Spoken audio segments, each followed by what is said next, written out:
Yeah, well, I suppose we're very fortunate. We live in a country that's very rich in heritage. There's over 150,000 known monuments listed on the Record of Monuments and Places for the whole country. And one of the first things we try to do when we're identifying a route for a new road is that we try to avoid all of those known sites.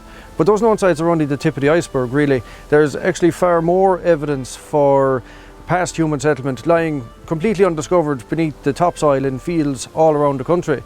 And it's one of the great things about a road development like this is that it gives archaeologists an opportunity to go and look for that evidence, which is what Fintan and Tony and the team have been doing here for the past number of months. And they've done so very successfully. We've 9 new sites found which had previously been unknown about, which already, just immediately following the excavation, has given us new insights into the Bronze Age activity in this area, into kind of hints of early medieval industry, and of course we have 19th century and early 20th century habitation here in Curratusan.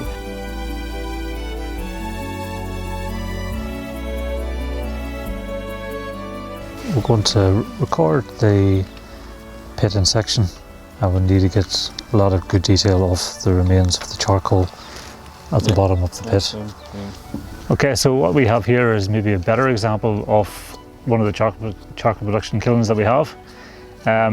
Again, this probably dates to the middle of the first millennium AD, and these were used to produce charcoal. You can just see at the bottom of the pit here some of the charcoal that remained in the pit after the rest was removed.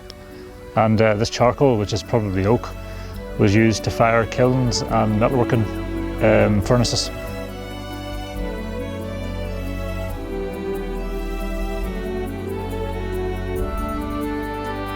The crew here are excavating another quadrant of the burnt mound, and we need to get down to a level of natural glacial subsoil underneath the mound, take off this black material. A lot of the work is very heavy work, as you can see in the background. Mattocks, shovels, wheelbarrows. There's a lot of material, a lot of volume to be removed from here. So here we have what could be a possible trough that's been discovered beneath this section of the mound, this quadrant. This is one of the primary features in a burnt mound or a Fulachtaí. When the other side of this is revealed, it may reveal a pit that could be 2 meters long, 1.5 meters wide, and maybe 50 to 60 centimeters deep. And this is where they boil the water for various purposes for the burnt mound. The burnt stones that were taken out of this trough when it filled up is the waste material that we're seeing all around us here. So this is one of the primary features. All around us outside here are some of the other ancillary features, stake holes, post holes, pits, that would have been activity associated with the burnt mound as well, but really ancillary to this main trough.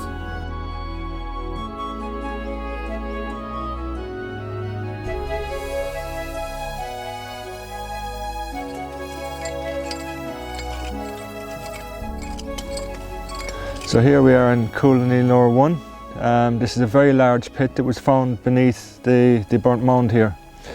We're coming towards the end of the excavation of this particular pit, and just on this side, on the kind of western side, you can see that we found some packing material back against the back of the cut here, and there's some large timbers here and here.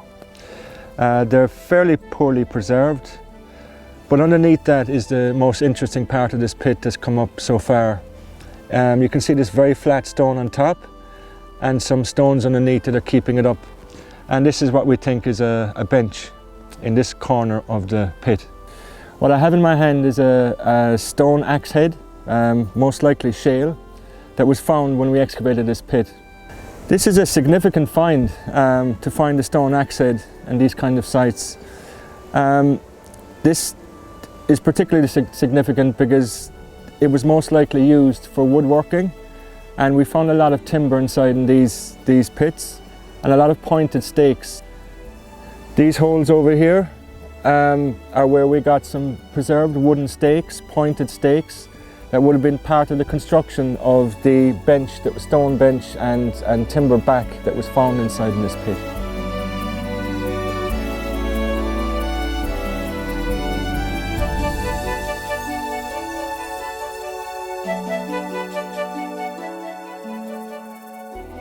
So this is the site of Garryantanvalley 1 to 3. This is the westernmost of the mounds, Garryantanvalley 1. And we're just in the process here of removing the last quadrant of the mound itself. And we're also on this side starting to put a half section through the trough that's associated with this mound.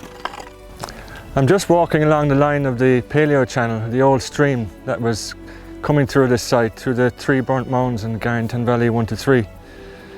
You can see along this side, it came along, meandered around, comes up behind me. Burnt mounds were typically built in areas where wet marshy ground, where they needed water. And a stream is not uncommon to be found near burnt mounds. And it appears that this old Paleo Channel was most likely here when the burnt mounds were here. So we're here in the site of Garryantanvalley 1 to 3. 3 burnt mounds that were discovered here. And as previously discussed, the Paleo Channel, which runs down along through the site. This is the easternmost of the mounds, Garryantanvalley 3. The mound has been removed, been excavated by hand and recorded. And underneath we've discovered this beautiful rectangular trough, typical of this kind of site. At the moment we're in the process of excavating it, and Christian is just taking some samples here for carbon-14 dating, and he's taken some stone from here as well for petrological and lipid analysis. That will hopefully shed some light on the past peoples of this particular site.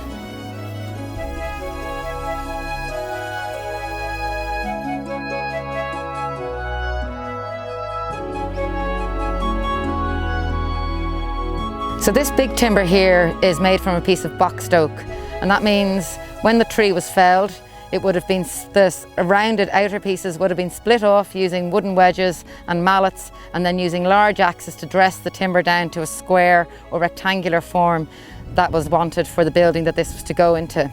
Once they had the required shape, then there were 13 mortises in total were cut along the length of this timber, very evenly spaced. Now it's a really long piece, it's a couple of meters long, so it came from a fairly big oak tree, and it's had a fairly hard time before it landed here. Its surfaces are very worn, it suffered from water erosion, and it's been broken at both ends. A piece like this might have been a base plate for a building with upright vertical posts placed in all the mortises, or possibly it was used maybe in the first floor of a building and support boards or support beams went into these mortises to support a floor. So this small piece here then in front has a dowel hole in it, and that indicates that this was originally fixed to another piece of wood using a large wooden peg or dowel. However, it's only a fragment, it's quite small, and again very eroded and worn. It could be part of a much bigger element and perhaps was never intended to be this small. So we're here in Gortcurreen 1, the site of these large structural timbers. This is the largest piece, it's a mortised beam, and since the last time we were here we've exposed a lot of the timber, excavated it by hand and revealed it in its entirety.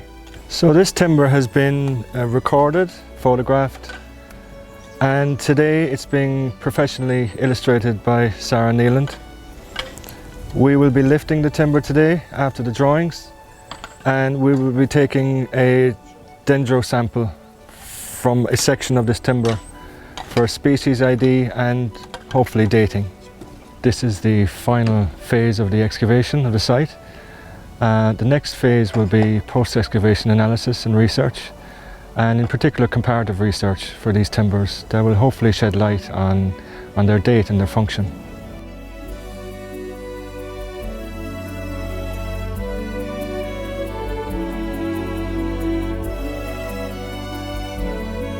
So in relation to all the road construction projects that are carried out in Ireland, we have a programme for archaeological investigation and then excavation to preserve the sites that are going to be impacted by the road. And here in Listowel, over the last 3 months or so, the team from Archaeological Management Solutions have been working hard at carrying out the excavations and preserving the remains of these previously unknown and undocumented archaeological sites. So the programme of excavations is coming to a conclusion now, and the archaeological team will return to their offices and their laboratories, and they'll analyse the results, the artefacts and the samples that they've taken during the excavations. And those reports really ensure that the sites that were excavated in advance of construction of the bypass are preserved by record. And by that means anybody into the future will be able to consult those reports and be able to find out not only what the archaeologists found, but also what they concluded about the people who lived on those sites and the activities that they carried out there. And the important thing is that this information will be available to not only to scholars in the future, but also to anybody, whether they're living in Listowel or Tralee or even further afield on the internet.